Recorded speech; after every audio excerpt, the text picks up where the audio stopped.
आकाशवाणी कोलकाता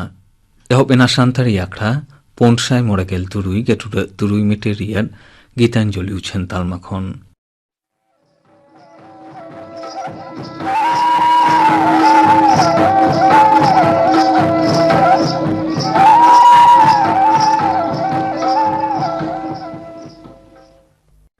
तेहनी आखड़ा Riyadh एतहब देदबन आजम गद लेगे मालती Tudu are सावतेन कोआ परब सेरें सेरें रेतो मेना किना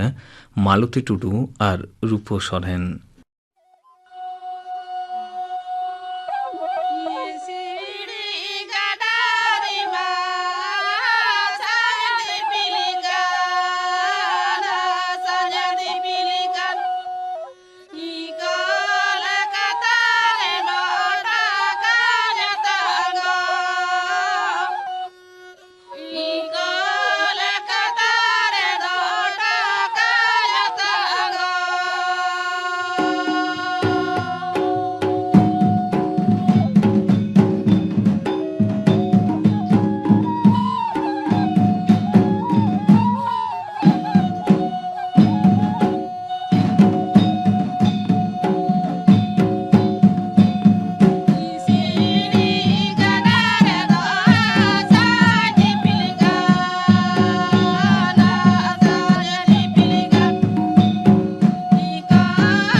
आकाशवाणी कोलकाता खबर पढ़ावेदें जितेंद्रनाथ टुडू मारांग मंत्री मानतान नरेंद्र मोदी एंद्रा ᱧᱩᱦᱩᱢ ᱢᱟᱦᱟ ᱦᱤᱞᱳᱜ देहरादून रे आयमा उतनवना पांथा उड़ाव सावते बुनिया धीरी होय बित सागुना 11,000 करोड़ टाकाते नोआ पांथा कोदो तैयारोग कना सांघारिया को सेनो हिजू उस्सो दिशा सड़क उतनव चेतान जुर एमकना मारांग मंत्री दो देहरादून रे दा सारभार सड़क सावते दा लिंजिन व्यवस्था उतनव दिशा आयमा पांथारिया बुनिया धीरी होय बित सागुना 1,000 करोड़ खन हो बाड़ती काउडुते नोआ कोदो तैयारोग कना दरबार मेनेक संसद रे बानार कांधा रेगे तेहेन हो साबिक कामकाज ठाकेद आकाना विरोधी को चाषी को लगित फसल रे मिनिमाम सपोर्ट प्राइस MSP से जतम खन कम सपोहद गनंग निश्चित का सावते 12 जना MP सस्पेंशन तुलो रुआर दाबिते आदि खेचरा को गुलमाल केना ओना तायम गे राज्यसभा रेन चारेट मानतान एम वेंकैया नायडू सभाय मुलतुबी केदा ओमिक्रन उनुचर नवा दिसम रे पुइलो साब एना कोरोना भाइरास रेया नवा नावान भेरिएंट बारजना हा नमुना रे ᱧᱟᱢᱟᱠᱟᱱᱟ कर्नाटक पनत रे नुकिन बारजना नवा आजार रे पड़ावकाना मेनते केंद्रीय हड़मो सामार मंत्रके मेनेना तबे नवा इदिकाते बतर रेया चेद हो बानु अनांग सावते झोतम संतर ताहेन हो हड़मो सामार मंत्रके मेनाकादा दिसम रे कोविड 19 दो तेहेन आडितेट बढ़ावाकाना होला नवाकाते 6,603 जना कोरोना रे को पड़ावाकाना उन ओक्ते 6,903 जना कोरोना रोगी को बुगियाकाना पारमेन 12 पुन टाड़ांग रे 556 जना कोरोना रोगी को हानापुरियाकाना केंद्रीय हड़मो सामार मंत्र का रिपोर्ट रे नवा बाडायाकाना पनत रे दिनम कोरोना नुचड़ होला नासे कम काते 373 हुयेकाना लाहा हिलो नवा लेखा दो 600 मोने ताहेकाना मिन माहारे 359 जना कोरोना रोगी को फरिये हकाना पारमेन 12 पुन टाड़ांग रे 12 जना कोरोना रोगी हको हानापुरियाकाना पनत हड़मो सामार दप्तरा रिपोर्ट लेकाते मिन माहारे 2,01,000 डोज टीके एमाकाबाद कोवा पनत रे नित हाबिते 6,50,000 लाख खन हो बाड़ती डोज टीके एमाकाना उनको मुद्रे 3,53,09,6 जना पुइलो डोज और 12,64,54,195 जना दोसार डोज ᱧᱟᱢᱟᱠᱟᱫᱟ दिसम जगत रे सोहा टीके एमो जारपारे नित हाबिते 129 करोड़ खन हो बाड़ती कोविड-19 वैक्सीन डोज एमाकाना पारमेन 12 पुन टाड़ांग रे 9,53,9,000 लेका टीके रिया डोज एमाकाबाद को आमनते केंद्रीय हड़मो सामार मंत्रक डगरे बाडायाकाना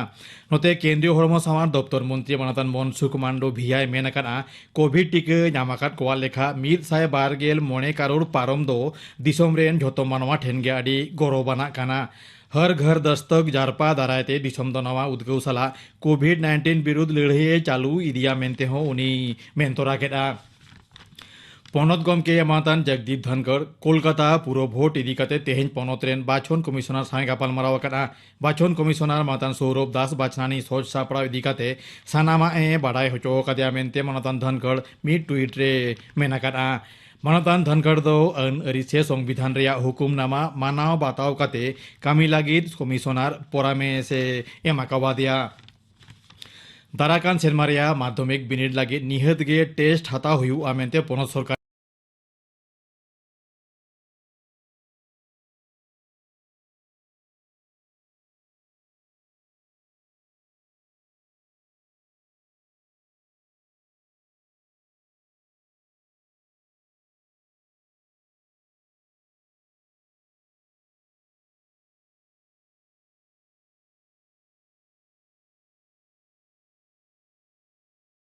पढ़ाव काते ओना दो घूर्णी होय भांडोते आरु आस हेनाआ मेयांग ओना दो आंध्र प्रदेश और उड़ीसा सामुद कातारे ताकिजु आमेनते होयसी दप्तरे मेनेना नोवा दाराते मेयांग आर एंद्राय नोवा पनत रेया जुदा जुदा जिला रे हुडुर बिजली सावते धुपर दा जाड़ी रेया आस हेनाआ सामुद जापा जिला करे हो झमर जाड़ी रेया आस हेना आमेनते आलीपुर होयसी दप्तर डगरे बाडाया काना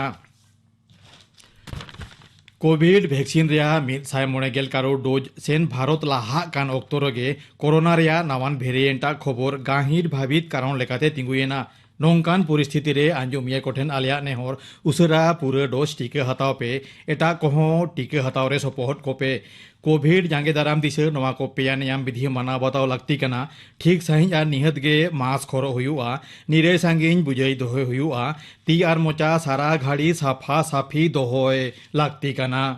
खबर पढ़ाव दो नोडे गे मुचद एना आखड़ा दो उछनोग खाना आकाशवाणी कोलकाता रियाद गीतांजलि उछन तालमा खन शांतारी आखड़ा रे नितो आजुम ताबन पे डेविड बास्के आर साउथिन को सप्रावतिना डांटा सेरेंग रे तो मेना किना Regina हास्ता are Paulus हास्ता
David Baske और साउतेन को सप्रावतिना डांटा सेरिंग पे आजम के तबोना सेरिंग रे तो किन ताहे कना रेजिना हास्ता और पाउलुस हास्ता निये तायम आजम तबोन पे थुती सताम दो हर हपन को तालारे सिकनेत थुती दाय नमिता बास्के ᱚᱞᱚᱜ ᱯᱟᱲᱦᱟᱣ ᱨᱮᱭᱟᱜ ᱞᱟᱹᱠᱛᱤ ᱪᱮᱫ ᱠᱟᱱᱟ ᱱᱟᱦᱟᱜ ᱫᱚ ᱚᱠᱚᱭ ᱦᱚᱸ ᱚᱱᱟ ᱞᱟᱹᱭ ᱟᱠᱚ ᱫᱚ ᱵᱟᱝ ᱞᱟᱜᱟᱜᱼᱟ ᱟᱹᱠᱤᱞ ᱜᱮᱭᱟᱱ ᱛᱮᱵᱚᱱ ᱢᱮᱱ ᱪᱟᱦᱮ ᱫᱷᱚᱱ ᱫᱩᱨᱤᱵ ᱛᱮ ᱚᱞᱚᱜ ᱯᱟᱲᱦᱟᱣ ᱵᱮᱜᱚᱨ ᱞᱟᱦᱟ मुश्किल गया जहाँ जते पढ़ाव कतेत तीना को लहावाकना उनको को दिसम रे उन्नत गेको मारांगाकना कथा रे मेना शिक्षा विक्का नय जनगत अधिकार मेता में सिखनत दो कोया दो बांग जानम तोरा रेया ऐदर कना मेनखान एन होनवा ऐदर दो जतो हर बांग बोन नाम दाड़ेयाकात कोआ इंग्रेजी ते जहाँ एडुकेशन से सिखनत बोन मेनेत ओना रेया माने दो एखेन ऑल दाड़ेया पढ़ाव दाड़ेया और लेखा दाड़ेया सुमुंग दो बांग कना सिखनत रेया जोश दो कना हड़मो मने और जीवी रेया पूरापूरी रानाकाप चेदा से तेहेñ रेन गिदर गे कना को दाराय कान दिन रेन नागरिय दिसोम लड़हैय सानाम लेकान दुख हारखेत रेंगेज रबांग साहा कते उनको दो धरती रे टेकाव तहन हुयो तकोआ ओना रेया सिखनत दो गिदर खनगे चेमेत जोंग हुयोआ मेनखान सेदाय खनगे समाज रेन मिदबार सेयान हड़ सिखनत दो आकोआ ती चुपुर भितरी रे को दोहो आगु अकादा आसोकायते लिचड़ गताक रेन हड़ आर कुड़ी हपन हो सिखनत रेया ऐदर को नामा नवा दो नासे हो बांग को बताव दाड़े कादा इंग्रेज बिदल रे हो सिखनत रेया जोश दो ताहे कना दिसम रे मिद दल केरानी तैयार फुरगल तायम आबोरेन सरकार दिसम रेया लाहांती हुई अचय लगित नाना हुनर पांथाय हताव केत खान सिखनत रेया हो नवा दुआरे झिजना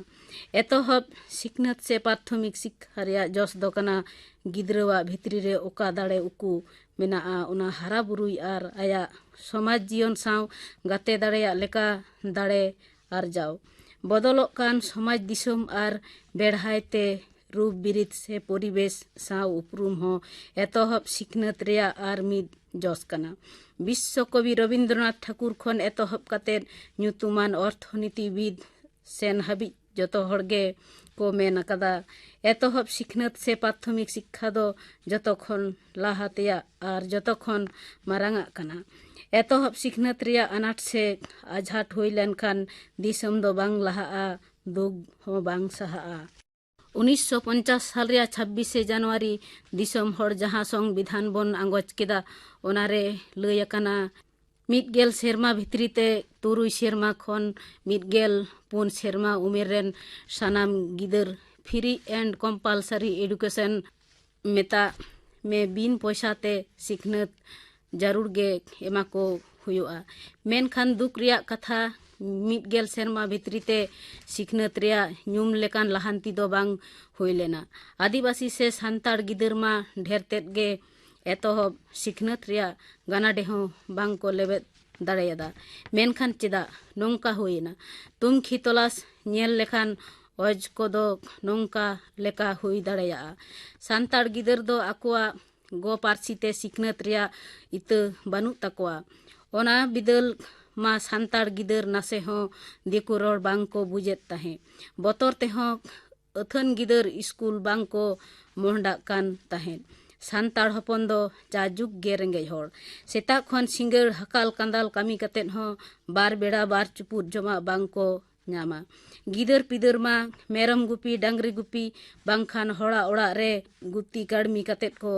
दोहो कोआ सिलेट पुथी पेंसिल किरिंग लगित हो हड़ा पैसा बांग जुटक कान ताहे कना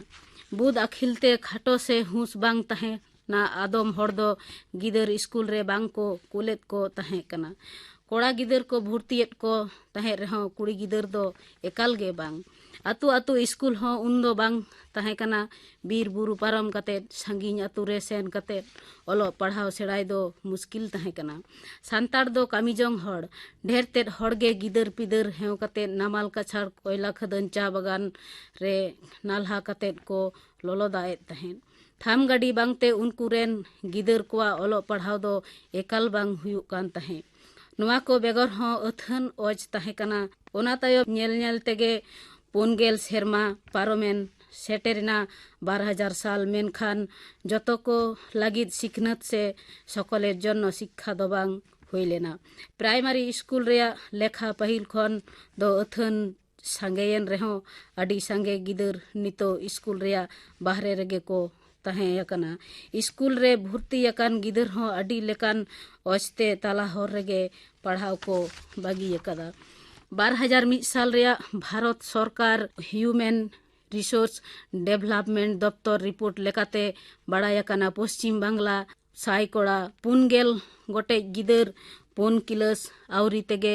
स्कूल को बागियदा नोंका कतेत 10 किलस सेटेर लहा रेगे साइकोड़ा पुनगेल 12 गोटे गिदर स्कूल खन को छुडर रकना तलाश कतेत नेल लेखान नुकु दो आरतेत गे कना को आदिवासी से संताड़ ओड़ा रेन गिदर नुआ को अनाट सलहे लगित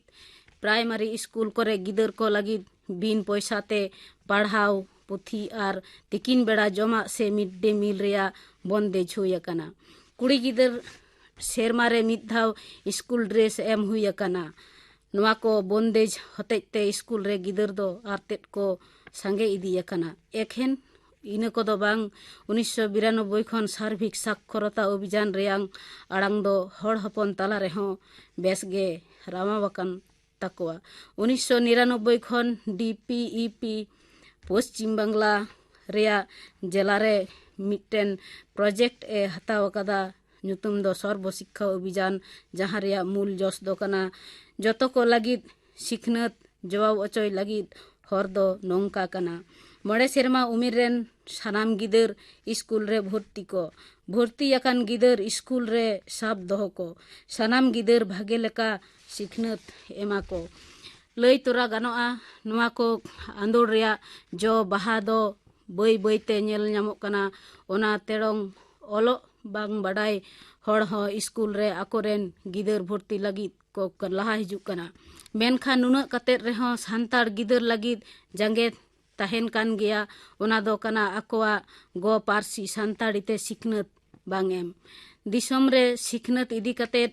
अथन गालमाराव तुनखी तलाश आर खंद्रंद हुई अकना अडी गाखुड़ शिक्षाविद आर ᱧᱩᱛᱩᱢᱟᱱ गमके को सिखनत चेतान रे अकोआ दामान दिस हुदिस को एम अकादा फुरगल कतेत दिसम तेहेन 70 सेरमा लेबेत केदाई केंद्र आर राज्य सरकार पाहटा खन ने हबिते 1012 खन हो जस्ती शिक्षा कमीशन आर कमिटी बेरेत अकना जतो गे को सुपारिश अकादा एतहब सिखनत गे प्राथमिक शिक्षा दो मिटेन गे पारसी गो पारसी ते हुइलेन खान नपायोआ चिदा से गो पारसी दो एंगातोआ बराबरी कना सांताड़ गिदर अकोआ गो पारसी सांताड़ी ते मिट सिखनत को ᱧᱟᱢमा एनांग खन गे हड़ हपन दो आंदोड़ तलाते नुआ को दाबी अगुईदा आर सांताड़ी पारसी दो पाहिल पारसी रिया मने ᱧᱟᱢ केदा सरकार कुरुमुटुते गिदर को लागिद पढ़ाव पुथी हो उछनेना मेनखान इना हाबिज गे ओकाचोंग ओचते स्कूल करे सांताड़ी ते पढ़ाव दो बांग चालू लेना 2005 साल रे तैयार अकान पश्चिम बांगला सरकार नवा सिलेबस रेहो सांताड़ी दो पाहिल पारसी लेकाते दोहो हुई अकाना मेनखान 30 खन चालुआ ओकोये बड़ाया नोते मिदगेल पुनगेल सेरमा उमेर रेन को सिखनत एमा को लगित भारत सरकार दो जातीय साक्षरता मिशने बेरेत अकादा ओना रेया जुगुते सार्विक साक्षरता अभियान साक्षरोत्तम अभियान आर प्रहमान शिक्षा रेया बंदेज हुई अकाना जस दो कना साक्षर भारत तैयार निरक्षर हड़ दो साक्षर को हुआ आर नवा कतेत ओकोय हो जेमन आलो को निरक्षरमा ओना लेका कामी हरा दो हताव अकाना सर्व शिक्षा मिशन हो ओना कामी हरा गे सामांग रे दोहो कतेत कामी इदी दाय सांताड़ समाज रेन ओल बांग बड़ाई हड़ से निरक्षर को ओना रेया प्रहर को ᱧᱟᱢमा एटकेटोणे दो आलोगे हुयोमा ओना को एटकेटोणे तला तेगे सांताड़ हपन कोआ सिखनत चलाव हिजुक कना हुलस रेना दो चेत गे बनु अकारा सिखनत रिया सिविल रसा को ᱧᱟᱢ अकात तेगे तेहेन स्कूल कॉलेज खन एतहब कतेत बैंक रेलवे और सरकारी ऑफिस करे संताड़ चक्रन बन नेल नामेत कोआ इना सुमुंग दो बांग मित बार डाक्तार इंजीनियर उकिल एमान हो संताड़ तला खन को बेनाव अकाना नुआ दो गौरव रिया कथा गे लेखा रे को कम गे रहो बानिज बेपार पाहटा तेहेñ मित बार हड़ हपन नितो दको लाहा हिजुक कना आस आर भरसा बन दोहो दाड़ेया संताड़ हपना दाराय कान दिन रे डिग डिग मार्शल बत्ती जेरेदो मा आर नुआ दो सिखनत पासना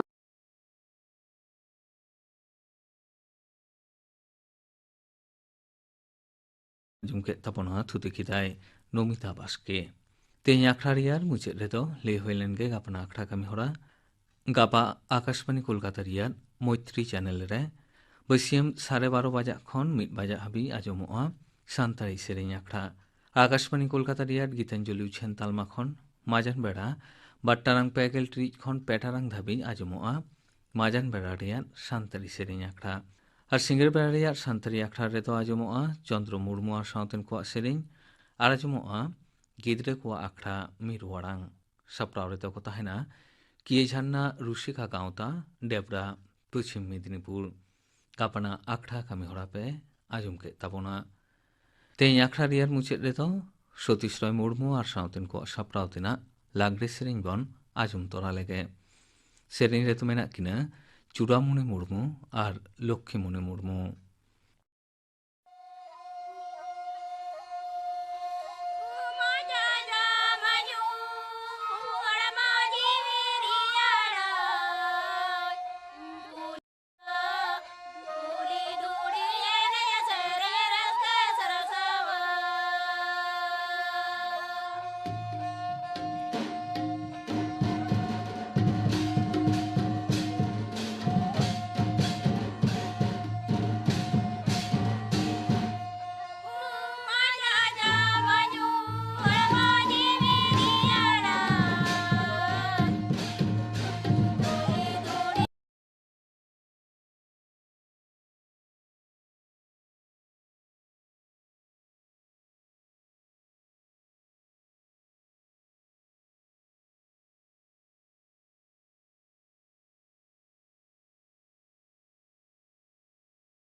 सतीश रॉय मुर्मू और सावतेन को सप्रावतेना लागरे सेरेñ पे आजम के ताबोना सेरेñ रेदो किन ताहें काना चूड़ामुनि मुर्मू और लक्ष्मीमुनि मुर्मू ᱱᱚᱣᱟ ᱥᱮᱨᱮᱧ ᱥᱟᱶ ᱛᱮᱜᱮ ᱛᱮᱦᱮᱧᱟᱜ ᱥᱟᱱᱛᱟᱲᱤ ᱟᱠᱷᱲᱟ ᱫᱚ ᱱᱚᱰᱮ ᱜᱮ ᱢᱩᱪᱟᱹᱫ ᱮᱱᱟ।